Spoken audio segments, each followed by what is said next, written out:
Hello, my name is Bryce, and this is my channel, Striving Intellect, and today we're going to talk about consumerism.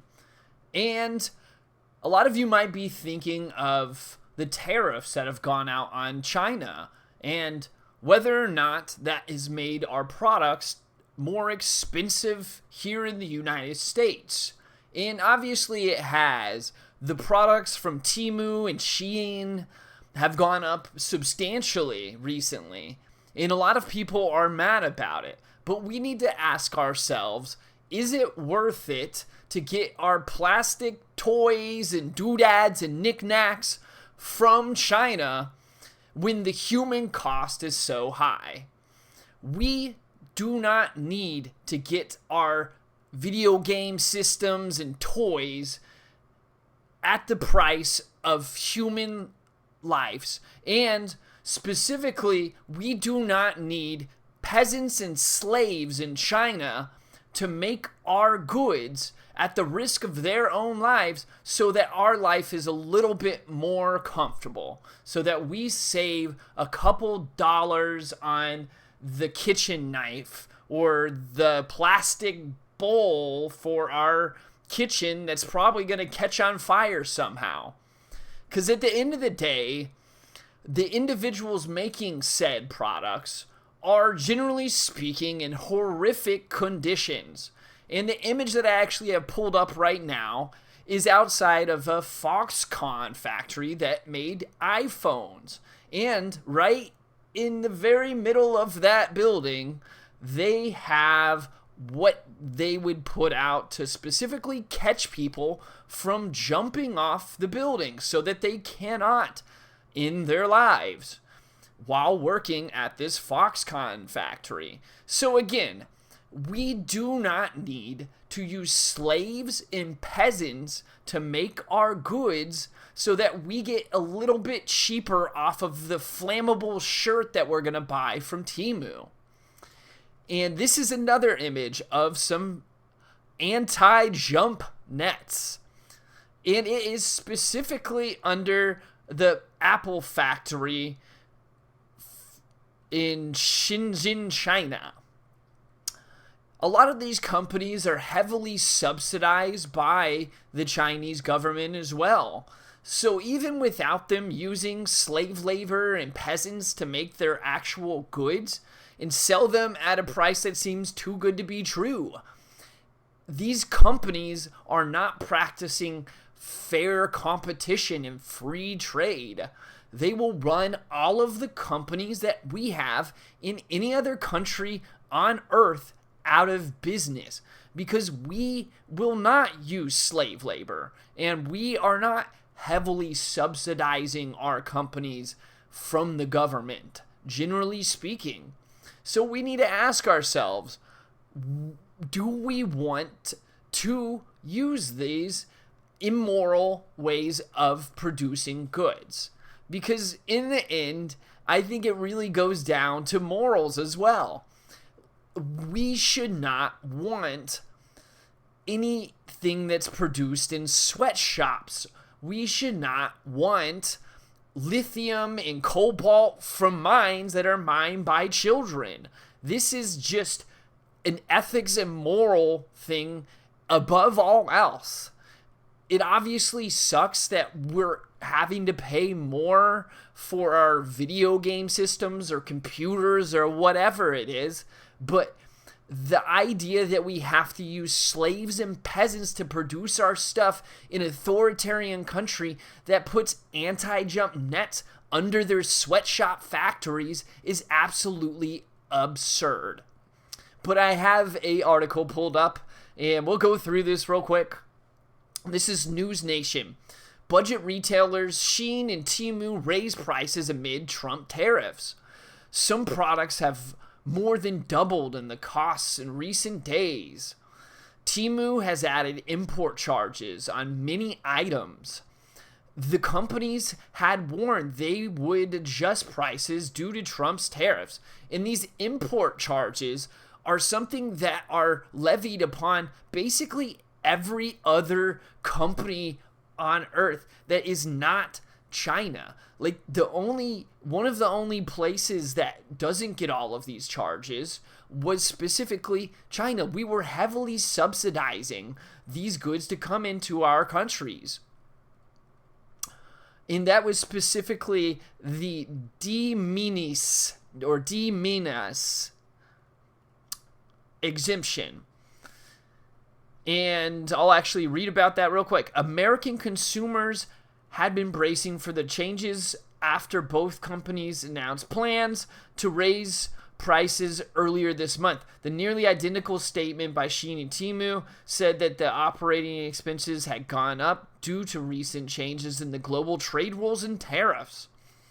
Those price changes started April 25th, a week before the end of the so-called de minimis rule, which let low-value packages skip certain customs paperwork and enter countries duty-free. You know, it seems like, generally speaking, that was a loophole. And now the loophole is being closed. But I'll go on. Lawmakers on both sides of the aisle have pushed to reform the de minimis provision in recent years, warning that the exceptions make it easier to smuggle drugs into country. Trump scrapped the exemption for goods from China and Hong Kong and slapped a 145% tariff on many Chinese imports. Which Shein and Temu products are more expensive? A Bloomberg analysis found that Shein found that some categories saw steeper markups than others. From home and kitchen products to toys, average prices jumped more than 30%. So it looks like kitchen towels are up 377%. Blinds, air conditioner, Gap brush, 219. This is all plastic garbage that is most likely made by flammable and poisonous plastic by slaves and peasants in sweatshops. Is it worth it to have somebody work in a sweatshop so you can get your eyelash shaping tool?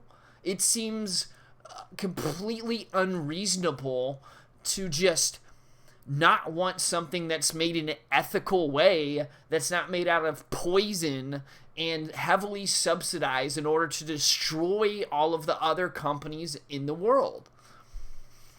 But I'll go on. This is the CNN Business. Shein and Temu just started raising prices ahead of new tariffs. Cheap goods sold by Temu and Shein aren't as cheap as they were 24 hours ago. On Friday, the two companies raised prices on many goods in advance of new tariffs set to take effect next week. The companies had informed shoppers of the coming price hikes last week. American consumers of Temu and Shein, which source most of their products from China, have largely been able to avoid paying tariffs due to the exemption of shipments of goods worth less than $800. That exemption is known as the de minimis, is expiring May 2nd. As a result of an executive order President Donald Trump signed earlier this month. I mean, generally speaking, that, again, was a loophole that they were taking advantage of. And the fact that they had so many cheap goods made it basically impossible for any other company to compete with them. It's absolutely absurd that people would think that there is no side effects to having so many dirt cheap goods. And I actually have a couple pictures. This is from The Guardian, Life and Death in an Apple Forbidden City.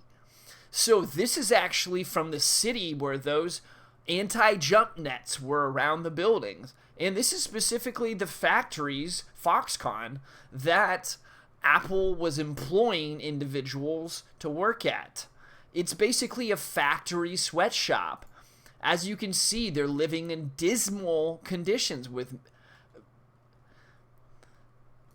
they're working in what is considered basically I would consider it a factory sweatshop. That was their cafeteria. There's very many people at this factory. And again, these are specifically the factories that they had to put anti-jump nets around. And, it's not like specifically that China is the only country that can produce goods in the world. And let alone, there's other countries that will produce goods in a much more ethical way, where they don't have to put anti-jump nets around the outside of the buildings so that their employees don't try to end their lives. Obviously, if you're doing that, there's something massively wrong. The moral and ethical justifications of using basically what is slave labor and indentured servants to make our toys and video games just a little bit cheaper is insane. Absolutely insane.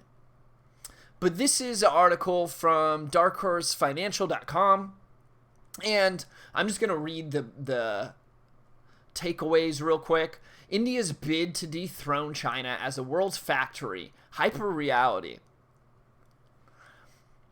Key takeaways. India has overtaken China as the world's most populous country, with over 1.45 billion people and a youthful workforce that offers a significant demographic advantage. Despite its potential, India faces critical challenges, including outdated infrastructure, bureaucratic red tape, and skill gaps. The Made in China initiative has attracted foreign investments, but has yet to fully... the Made in India... slip of the mind. The Made in India initiative has attracted foreign investments, but has yet to fully deliver on its promise on transforming India into a global manufacturing powerhouse.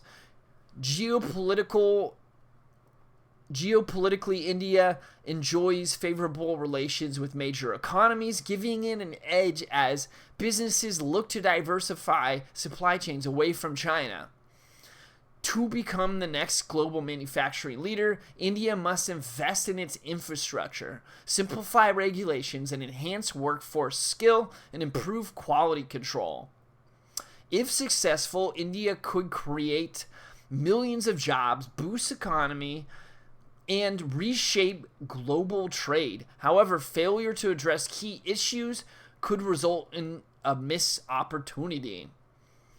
So obviously there are other countries that will not have such abysmal working conditions, basically what is slave labor, heavily subsidized companies so that they can outperform everybody else in the market with the unfair advantage.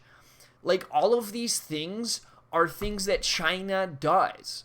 And that's not even to say, which I've harped on it quite a bit, the moral implications of not using slaves and peasants to make our plastic crap. But I just thought this was really interesting. I hope you guys enjoyed it. Please like and subscribe.